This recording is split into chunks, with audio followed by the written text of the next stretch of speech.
सपा पूर्व मंत्री आजम खां का कहना, भाजपा बदले की भावना से कर रही है काम।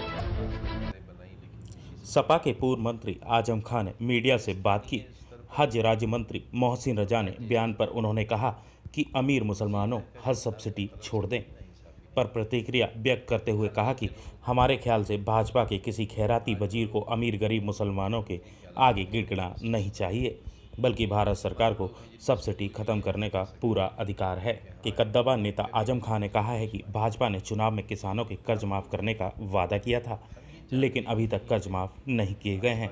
भाजपा अपने वादे पूरे करने पर ध्यान दे और किसानों को राहत दे। जब हज सब्सिडी को खत्म करने पर विचार किया जाए तो यह भी विचार किया जाना चाहिए कि क्या सेकुलर देश में जितने भी धार्मिक कार्यक्रम होते हैं उनमें सरकारी खजाने का पैसा खर्च होना चाहिए।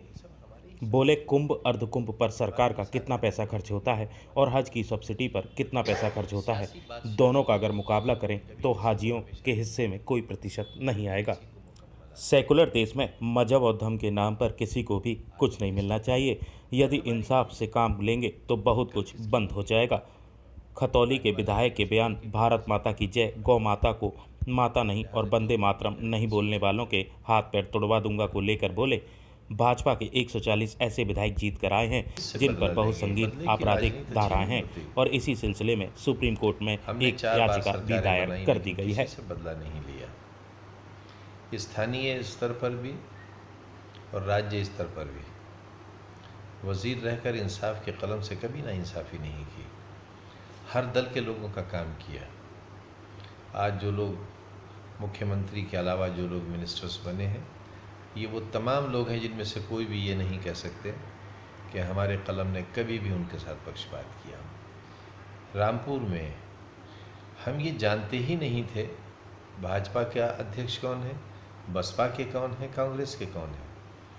कभी हमने प्रताड़ित करने की तरफ सोचा भी नहीं, क्योंकि हमारे पास वक्त ही नहीं था। हमारे पास काम से ही वक्त नहीं बचता था।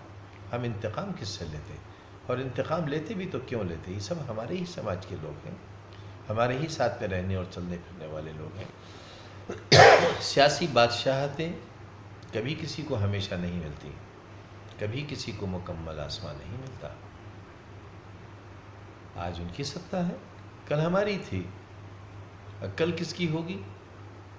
आज वाले ये न समझें कि कल की सत्ता पर भी उनका इख्तियार हो गया है। लिहाजा जो कुछ भी करें ये सोच कर करें कि कल भी आएगा। उन्होंने कहा कि नवाबों ने जनता पर बहुत जुल्म किए थे और गरीब जनता ने चुनाव में नवाबों को उखाड़ कर फेंक दिया है। रामपुर से टीवी 100 के लिए आसिम अजीज की रिपोर्ट।